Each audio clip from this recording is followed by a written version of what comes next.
You were listening to The Objective Jerk, and I am that jerk.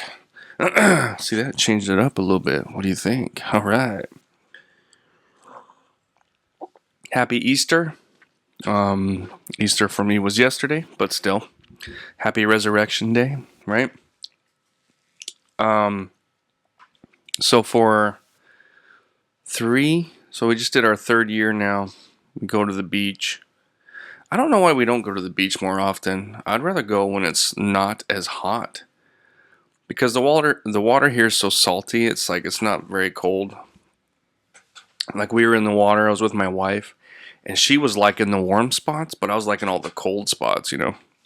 Hopefully she wasn't like going in piss or something, but yeah, so we just hang out, eat some food, and be at the beach as a family. Her family mainly. Well, my family too. I married her, so. But it's vastly different. I mean, yes, I'm Catholic now. Like I'm a practicing Catholic. I try and pray the rosary every day. I don't, but I try. Um, and I go to mass every week. Sometimes I miss a week, but for the most part, we do go. During Holy Week, we went multiple times, um, and I enjoy it. It's hot, and certain things, but I'm glad that I'm doing it and everything like that. And it's vastly different than the Easters I used to have in the States. And those were fun too. We used to do the typical hiding the eggs and getting the basket with the treats and stuff. And of course, the kids loved it when they're young, getting all the stuff.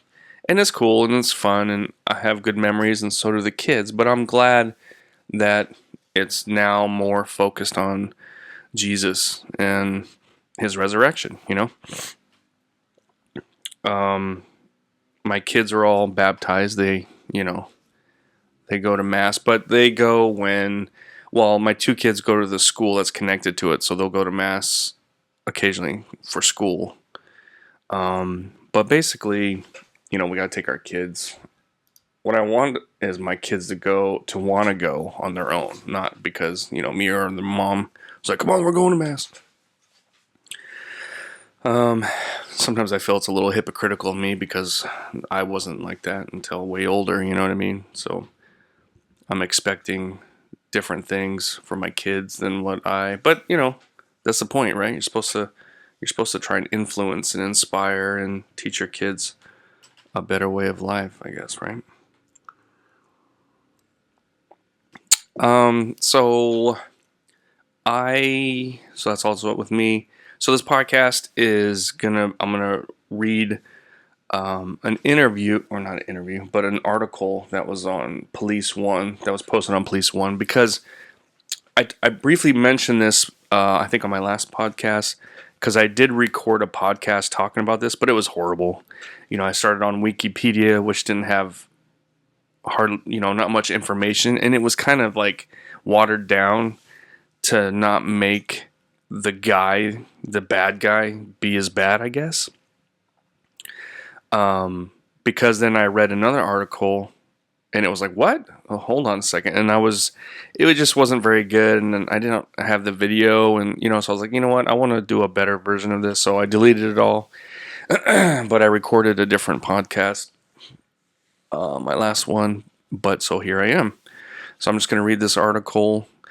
And I came across this, I think it was TikTok or something. I was doom scrolling and I saw the clip of the ambush, and it was just like, whoa, what is this? When did this happen? I don't remember hearing about this. And so then, it made me interested, and then that became my, my true crime, because sometimes I do true crime. So that's, and plus law enforcement too. I like to maybe share, not that I'm like an expert, but I did work in law enforcement and did training and created training and did some stuff. So, I mean, I have some, I don't know what you'd call it. Like, I don't call myself an expert, but I'm a veteran of it, I guess you could say. I don't know. I'm trying to think of the levels on like a game when you play So you got like, I think veterans the hardest, right? So like on a shooter game or something. Anyway, so I kind of like to watch some of these and maybe just kind of throw in some points of, possible the actions that, law enforcement may take and why they do or don't or whatever. Maybe a little critiquing, but it's kind of hard to, if you're not there. It's easy to critique here, sitting in this chair watching a video. Oh, well, I would have done this, as opposed to being there. But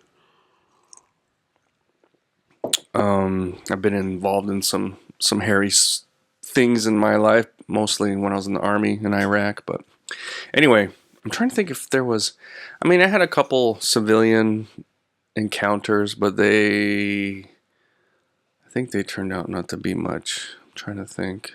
Anyway, here we go. I'm just going to get into it. Let's get into it. All right. So, again, this is on Police 1.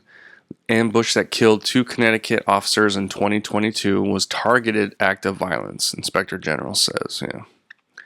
Bristol Police Lieutenant Dustin DeMonte and Sergeant Alex Hamzy died in an ambush after a suspect used a fake 911 call to lure officers following a traffic stop. So generally, when I do these, I do them for like it's like a reaction. I guess they're like reaction videos for me, but I'm reading the first time. But now I kind of know the background. I've watched the video. I edited it down because I'm going to have that at the end of this so you can see it. And I'll kind of talk about it, but it's not a reaction because I've seen it. So I'm going to try not to put in my thoughts as I'm reading this article. I'm just going to read the article as it is, for the most part. I don't know, I'll probably say something I always do. The reason I always say something too, because my brain sucks, so I'll forget. So if I'm like reading it and I'm like, ooh, I got a good remark, but I'll save it for later, then I'll forget. I won't say it. So anyway, let's get on. Bristol, Connecticut. The Bristol Police Department has unveiled a permanent memorial honoring Sergeant Alex Hamzy and Lieutenant Dustin DeMonte, 2 officers killed in the line of duty on October 2022. The tribute was revealed one day before the 2nd anniversary of their deaths. The centerpiece of the memorial features preserved doors from a police cruiser that had served as a public tribute outside the department following the tragedy, according to the report. Sorry. The cruiser had been covered in messages from the community and now serves as a lasting symbol of remembrance in the department's lobby. This door display will serve as a testament to our commitment as an agency to never forget the sacrifice that Dustin and Alex made. Chief said family members of both officers were present in the ceremony. I'm just glad that people remember him, said the cousin of Bill Hamzy. That's important to me. The display was acknowledged the bravery of Officer Alex Lorato, who was wounded in the ambush and returned fire, killing the gunman, according to the report. And you'll see that in the video, what happens with him and stuff like that. Chief remarked as truly remarkable human beings who embodied compassion and dedication to their service. All right, so here's the original story. Nearly 2 years after 2 local police officers were killed and... Wait, hold on. I feel like I'm reading the same thing. I want to read the actual... Okay, yeah. So I'm going to start right here. That's basically... I've read over it. The ambush, the fake. But this is kind of the backstory. And a lot of the video, you'll see the officers that pull this individual over. They weren't even the ones that went to the 911 call, So anyway, so it all started off at a bar fight at Bleachers. In the hours before the shooting, Brutcher and his brother Nathan, so you had, what was his name? Nicholas. So you had Nicholas and Nathan Brutcher. They went to a local bar around 7 p.m. Nicholas Brutcher was planning to perform stand-up comedy at the bar's open mic. And when you watch the video of him when they're pulled over and they're dealing with him, he's intoxicated, he's angry, but he's still kind of, I guess you could kind of see him trying to be, open mic, kind of whatever. I mean, he doesn't really do anything funny, but I remember I've dealt with people like this individual, and but I'll talk about that more later. But anyway, while sitting at the bar, Nicholas Brutcher got into a fight with another patron. Yeah, I said that right, patron. The altercation began when the other patron put his arm around Brutcher, who reacted by elbowing the man in the face. Jeez. The fight then spewed outside into the parking lot, and police were called. When officers arrived, witnesses pointed out that Brutcher brothers were driving away. And that's where the video kind of starts. The video shows a little bit of the altercation, and then it shows the responding officer pulling up to the bar. The other man involved in the fight also told officers he did not want to press charges.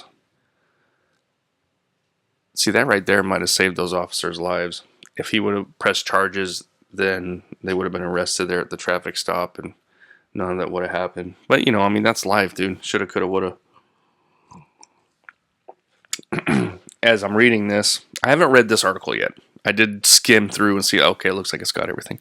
But it's like you kind of see some of the things, the littlest thing that could have altered, the outcome of that night.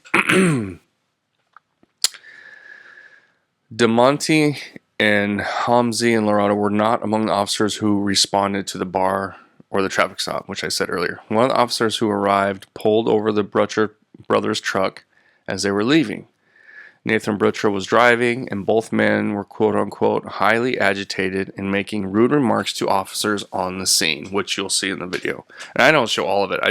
It's kind of a long video. I cut it way down. Because Nathan Brutcher was driving with a suspended license, the truck was towed. Both men became irate at the officers during the stop, yelling and cursing at them, to the point where both were ticketed for creating a public disturbance. And see right there, if they just would have been like, you know what, let's take these guys in, they're intoxicated, they're whatever, this and that decision right there might have, or would have, saved those other officers' lives. The Brutcher's mother was asked to come pick them up, but Nicholas Brutcher refused to get in the car and instead left on foot, the report said. Their mother later returned and apologized to one of the officers for her son's behavior and indicated she'd pick him up and bring him home. And then the other thing I read last time when I was recording the podcast was like he was mad because officers didn't want to let him go. But, that's kind of, if something happened to him, like if he's walking down the road and he's drunk and he gets hit by a car, they might try and, blame the officers for letting him go and not giving him a ride or, whatever, even though he didn't want a ride. So they get home. Nicholas Brutcher placed a 911 call at 10:30 p.m. that alerted police to the ambush at his Redstone Hill Road home, the report said. In that video, it has his 911 call. Again, it's kind of long, but it's in there as well. After being picked up by his mother and returning home from the traffic stop, Brutcher immediately began putting on his camouflage, preparing his weapons. Man, I hear my dogs barking. Make sure there's nobody out front. I mean, they bark at everything, which is good. Well, that's really loud. Let me see. Okay, I'm good. They're barking at it. There's this tomcat that always hang out. They always bark at it. Anyway. He began putting on his camouflage, preparing his weapons, and within 30 minutes placed the call to 911 to lure officers to his home, Delvin wrote in the report. Delvin released the audio of the 911 call during which Nicholas Brutcher claimed his brother needed help and had become aggressive after the traffic stop. Quote, "We got into an altercation with the patrol officers earlier on in the night, and he's just carrying on about it." End quote. Nicholas told the dispatchers according to the audio. So he calls the audio, and it's like, and it's, I guess it's probably a smaller town, but he's kind of probably assuming that everyone knows what happened. You know what I mean? Because it was a big deal to them. And it seems like he's kind of frustrated and annoyed that the dispatcher is not aware of, you know what I mean? Oh, we were the ones that, okay, who was it? And it's like, what the crap, man? I got to explain the whole thing. That's why the 911 call is kind of long. At another point Nicholas claimed Nathan Butcher had become aggressive with, quote, anybody that he had come in contact with, end quote. During the call, Butcher claimed that there were no weapons in his home, but police were advised by dispatchers that he had weapons registered to him. So I briefly worked as a dispatcher, and yeah, you always look that up, and it'll tell you, so that right there, though, kind of should be, I don't know, I wonder if they noticed that, or they caught that. Again, it's easier to say, critique from the armchair, but the fact that he said there was no weapons and they had him registered might be a sign of something. But when DeMonte, Hamzy, and Lorado arrived at the home, they encountered Nathan Butcher at a side door and ordered him to come outside. So this is the other brother. As he came out, Nicholas Butcher, who was hiding in the bushes on the adjacent property, so it's like there was a house that they had, or he had, and then his parents had the house next to him, opened fire on the 3 officers with an AR-15, the report said. All 3 officers were hit, along with Nathan Butcher, his brother. The report said Hamzy fell during the hail of gunfire, while DeMonte and Lorado were wounded but managed to get away. DeMonte, mortally wounded, went into the rear yard of the home, turned and encountered Butcher's father, then made his way back to the driveway and collapsed, the report said. Meanwhile, Lorado, who had been shot in the leg, maneuvered behind the home and radioed for help. He then made his way to Hamzy's parked cruiser in front of the property. After the ambush, Nicholas Butcher emerged from his hiding spot in front of the neighboring home where his parents lived and approached the 2 fallen officers. Nicholas Butcher's parents, who had come outside and in the rear yard of their home, saw what happened next. Devlin wrote in the report, Nicholas Butcher proceeded to stand over each officer and fire multiple shots into them. First Sergeant DeMonte, then Officer Hamzy, while his mother screamed at him to stop. And you can hear all this in the video. Like, it's pretty.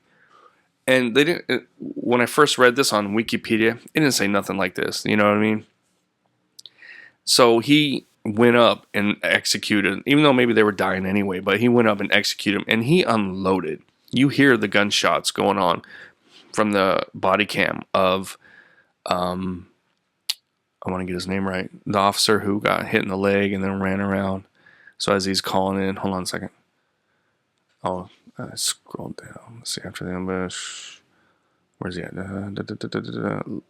Okay, Lorado, yeah.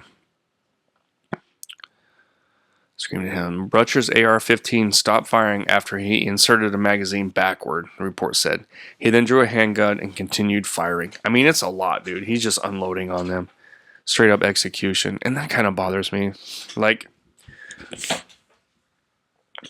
when people are, I don't know, like when you see the videos of Al-Qaeda or whatever, and they got people tied up and they just start cutting their throats or whatever. I don't know, when people... Like, I'm for capital punishment, you know what I mean? But, like, when people are detained or held hostage or whatever, or executed in that manner, I don't know, it always kind of bothered me to just, I don't know. I mean, when you're in the thralls of combat, and, I mean, I didn't have this happen to me, but I thought about it a lot, But I would, if there was a bunch of bad guys trying to kill us and we got them down and we're in there and there's somebody, I would, take the executing shot to make sure that they don't get up and fight or whatever, you know what I mean? But that's war. I wouldn't like it. I'm sure if that had happened to me, it would bother me. But so that kind of always bothers me, just being, so those cops are down. One's probably bleeding out, the other, you know what I mean? And he just goes up and just unloads on him. I don't know. That just bothers me. All right. During this time, Nicholas Butcher yelled, "How proud are you of me? How proud," the report said. It's unclear from the report whether the comments were directed at his parents. I'm sure it was. Lorado then fired one shot at Butcher from his position behind Hamzy's cruiser. The bullet struck Butcher at the base of his skull, killing him. It's pretty epic shot, man. Like, you watch the video and then, it's like, dude, that was it. That was nice. I had it was training, so I'm not, but I used to be on SRT, which people that listen to my podcast know. And we used to train with sim rounds, which were like bullets that had less gunpowder, so less velocity, but it would shoot little things of like detergent. You know what I mean? So it hurt, especially if you're close. They had better range and accuracy than paintball. And what you just changed out the barrel in your weapons, and you could use them, load up your magazine and everything, and do training and stuff. And it was pretty fun. But I was always a pretty good shot, and I remember taking, like, I was in the front. Was I at the shield? No, I think I was just, where was I? It's like, I think we were in a wedge, and I don't think I was the shield. I think I was next to the shield. And then, so the other guys were coming down the hall, and then, like, I shot my pistol, and it was like, long. And then one of the guys was like, dude, you hit me straight in the face. I mean, we had, they had protective gear and stuff like that, but I was a pretty good shot. I was pretty good close quarters. Wasn't the best. I made mistakes and this and that, but it wasn't bad. I haven't shot in so long, though, man. That'd probably be horrible. Anyway, yeah, I had to sell all my guns when I moved here to the Philippines. That was kind of hard. Anyway, police seized 4 guns from the scene. The Stag Arms AR-15, a Remington bolt-action rifle police found in the bushes, a Mossberg 12-gauge shotgun left by the entrance to the home that police found before the shooting, and the Glock handgun Butcher was holding when he was killed. Butcher, whose friends described as a gun enthusiast, purchased the Glock December 2012, 5 days after Sandy Hook's shooting. The AR-15 met the legal definition of an assault weapon under state law. According to Devlin's report, while Butcher purchased the gun legally in 2010, he did not apply for a certificate of possession with the state prior to the deadline to 2014, making the gun illegal for him to possess. The report noted the large capacity magazine he used in the shooting were also illegal because it was 30 round. It looked like a regular 30 round mag. That's considered large capacity. I thought it was like drums and stuff. All right, possible motive. Devlin's report noted Butcher fired 83 rounds during the incident and showed no signs of stopping. Yeah, it's brutal. You'll see in the video or hear. He posed a grave threat to Officer Lorado and any responding officers. It was of paramount importance to stop that threat. Exactly. Under these circumstances, Lorado used of deadly force was justified. Absolutely. There's no question. The report noted at the time Nicholas Butcher was under enormous stress. So, a lot of people are stressed, man. Butcher was questioning his sexuality. What? He's questioning his sexuality. Is that why he elbowed the guy? Was the other guy gay? And he was like fighting it? Are you kind of starting to see a commonality between, perverse living, trans, gay, whatever, just having detrimental effects on mental, This is a big burly dude. You wouldn't think he was questioning his sexuality, but whatever. Okay. And he was in the midst of contentious long-distance relationship with a woman who claimed he may have gotten her pregnant. Another woman was due to give birth to his child. Damn. See? Christianity, man. Find Jesus. Anyway, his child the same month. Meanwhile, his ex-wife gave birth that same day. Damn, dude. See, this is why... See, this kind of crap right here, though. This is why Christianity pushes the, no, don't have premarital sex. Wait until you find the person and then get married and then have children. So that way you don't have multiple children from multiple spouses. All, you know what I mean? It just creates the world where we live in, And I can't talk about, dude, I had premarital sex and, but luckily I was, hey, I'm doing a podcast. Man, retarded children. But all my kids are from my wife, and I'm grateful for that. Anyway, their relationship had caused Butcher to spiral downward. Devlin wrote in the report, drinking heavily and taking antidepressants. Again, there's another one, antidepressants, and again, I've taken them, and I'm actually taking them again right now, like a low dose of something, because I've been talking with my doctor that I just kind of feel like I've progressed, but then I've kind of hit a wall. So, and I told him, I was like, I don't want to take anything I took before because I didn't like it, and I want to be like a low dose, something that might help my current situation. So that's what I'm doing. But it just started though, so we'll see. But I don't like it. Hopefully not for very long. Anyway, an autopsy revealed Brooch's blood alcohol at the time of the shooting was about 3 times over the legal limit to drive. And he also had THC and cocaine. The numerous stressors in Nicholas's life, coupled with his heavy substance use and perceived grievance from the traffic stop, are probable motivate. Yeah, I mean, but still, whatever. Okay, so that's it. And we're at 25 minutes. So now I got to time this right. So I got to pull up the video and I'm going to watch it and then I'll add it to the video. Does that make sense? Because oh, no, I did edit it down. So hold on a second. I got to find it. Oh, here we go. This is it right here, right? How long is it? Let me open it up. And then I'll just play it with my video and comment. I can hear my wife yelling at the kids, what are you doing? But I'm not going to stop it because it's not going to work. So I have to just let it play out. Because I'm recording my video from a different, I might have to change all that stuff again. But anyway, all right, so here's the video, but I want to turn it down just a smidgen so it's not too loud. We'll see. Anyway, so the video starts with, it looks like the other brother fighting with some guy, but maybe it's Nicholas. So the first part, there's no audio because it's just the security cam. Yeah, it looks like it's his brother trying to, and then the guy, Nicholas, is getting his shirt ripped off. And so this guy's there, you have people trying to stop, probably security at the bar. You got a bunch of people outside, walking the parking lot. There's some girls. Now you see Nicholas like really trying to go after this guy, and he's angry. His shirt's off. He's pissed off. His brother's trying to stop him, plus someone else. Okay, whoa. So now here's when officers arrived, witnesses pointing out, oh, that was too short. No. You can stand right here. You're going to stay right here. If you move, you are going to be placed under arrest for interfering with an investigation, okay? Stay right here. Thank you. No, he's fine.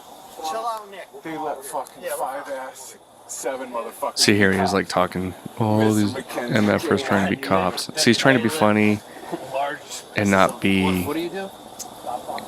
Don't worry about what the fuck I do. He's being very, More money than you, baby boy. Is he jammed up? Are you're telling me that he's jammed what's the up? word? Jammed up? Okay. Then that's his shit. But you did it to her. Okay, I'll fucking walk home, dude. How does that help him? It's not gonna make. It's not See, gonna he's make just trying to, get the police to, he's really trying to get them to start so then he can just start pumping. He doesn't want to be the one to start fighting with the police.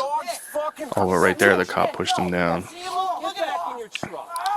But see, right here, you can really... He's like a ninja. He's like a ninja.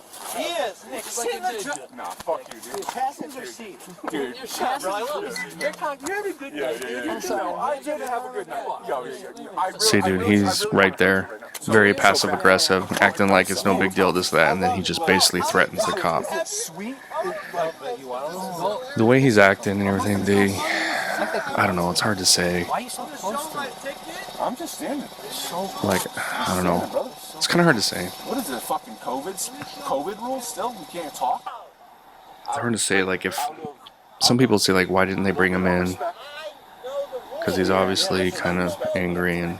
I don't respect you a single bit. I'm sure they probably learn from this in the future. When they deal with somebody like this, they probably just bring him in and let him sleep it off. Because then, they go home and then more crap happens. So he's really trying to provoke the police and be, just being disrespectful like crazy. I used to hate dealing with this kind of crap.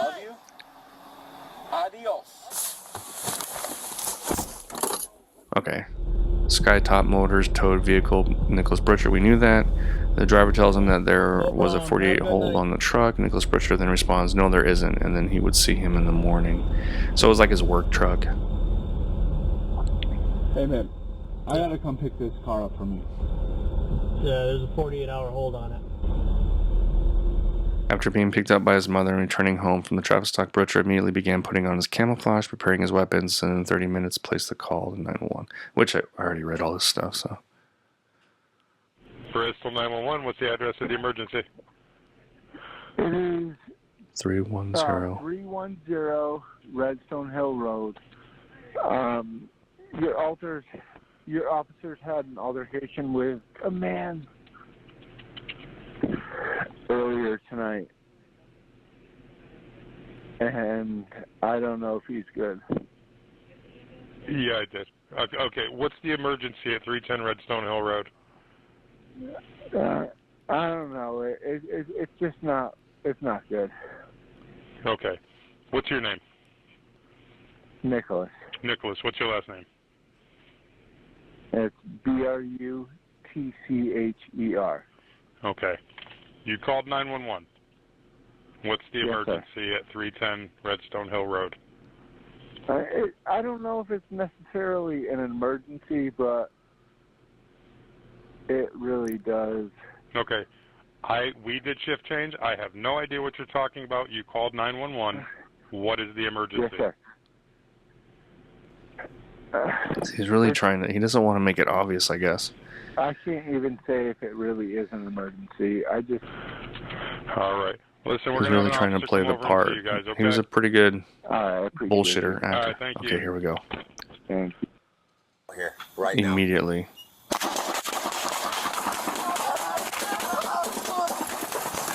He unloaded that magazine. So he's running around the house. Shots fired! So you can hear the mother screaming and then just unloading. So that's when he walked over and unloaded the magazine into the officers, the helpless officers. Shots fired! Shots fired! More cars, See, man, send everyone. it's... You hear the screaming. Officer shot. Officer Mom. shot. Receive off shot.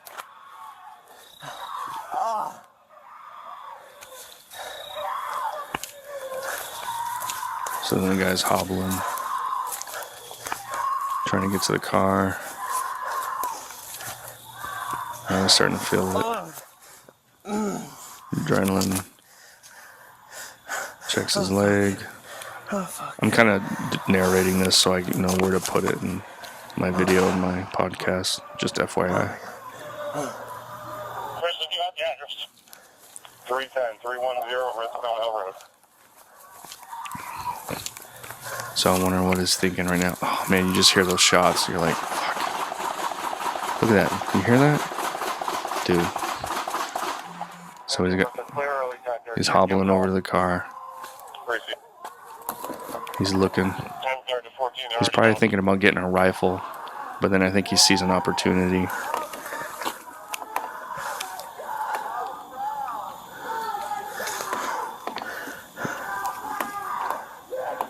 You can hear him. Now what is this? Oh. That's, not to sound morbid, but that's sweet right there, man. I already read all that, so. Took him out. That one shot.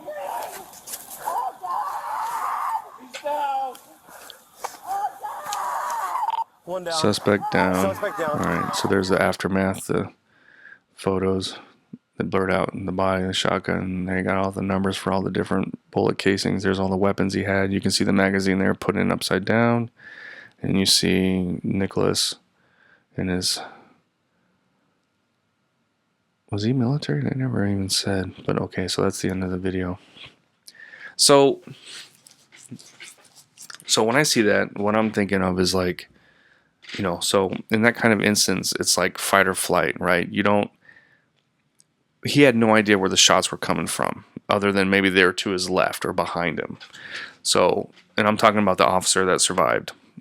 So he makes a break to get some cover, to figure out what's going on, and then, continue in the fight. That's what you do. That's, the basic building blocks of that kind of situation, he checks his leg. Maybe if it was bleeding profusely, he would have put a tourniquet on it or something. So he checks it. Okay, it's not bleeding a lot. And then, he goes to get an angle on where they're at, some cover behind the car. He was probably thinking maybe they probably got an AR-15 in the truck. I think he was just kind of thinking, and then I think he saw the individual, figured, I got an opportunity and to take the individual out. There is no bargaining. There is no, hey, show me your hands, freeze, this is the police. No, that's done and over with. So he took the shot. And you got to sit there and imagine the adrenaline that's going through you at that moment. And then, maybe a little bit wore off a smidgen because he started feeling the leg, the pain. But he still got adrenaline going through him. And to take that shot, one shot, and make it like that, that takes repetition and training, okay? That's what that is. So it's kind of crazy. But, so I'm at 36 minutes here, so this is kind of long. I'm going to see how this works. I'll put the video in with the video, obviously, and then I'll take the audio from the video for the podcast so you can kind of at least hear what I'm talking about. Although it's kind of not the greatest to hear. It's pretty gnarly. But that's it. I just wanted to talk about that and share my thoughts.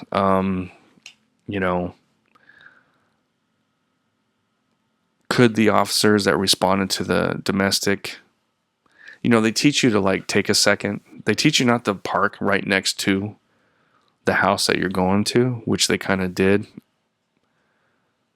But I guess it worked out because he was able to use it as cover and then take the shot. Or maybe it was maybe it was the next house, because they were the two houses together. So they parked the house down, not realizing that they, I don't know.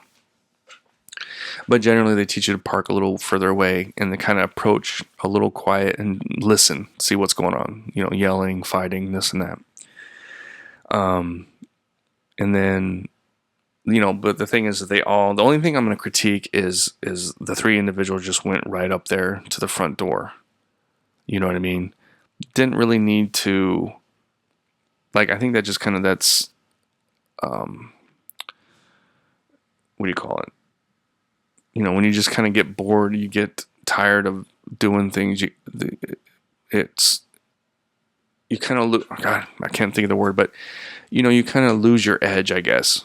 Nothing ever happens, so it's you kind of start, not really, worrying about any kind of threat. When every situation when you're on duty, you should perceive as a possible threat for you to survive, and that's stressful, that's why cops end up, drinking a lot, taking their own lives, because you have to keep that level of awareness and the stress level, really. So they should have kind of maybe had one guy engage, one guy was over, and then maybe somebody stayed by the truck. Just, protocol. Again, it's easy to say, sitting here and seeing how it played out and whatever, but I'm sure they're probably changing their protocols based on this. They probably did hey, let's not just maybe one officer knocks on the door, the other one's a little further back, kind of watching his back, and then you have one, because they all three walked up there and just right into the ambush, sucks. But again, I can't say I would have done anything different, We get the call. Hindsight's 2020. So, but yeah, it sucks that, there's so many little things that could have happened. If the guy would have charged them, they would have been arrested. That wouldn't have happened. If maybe the police officers, would have arrested him for, instead of just citing him, but arresting him, taking him in, it wouldn't have happened. But it could have happened later on though, so it seemed like it was kind of building up to that. It sucks. And, It sucks for the guy, the douchebag that shot him, going through some crap, although people go through some crap, but, substance abuse isn't the answer, man. It's talking to somebody. It's faith. Faith helps out a lot, man. And, but still talking. And then, if you're Catholic, you can, talk to a priest, much like a mental health expert, you know what I mean? So, but even though I'm Catholic and I have the ability to talk to a priest, I still have a mental health individual that I talk to with the VA every other month or something like that. So it all helps, man. It all helps. Anyway, that's it. Let me know what you think, and I'll see you guys next time. All right, bye. Say something for the podcast. Tell the people what you feel.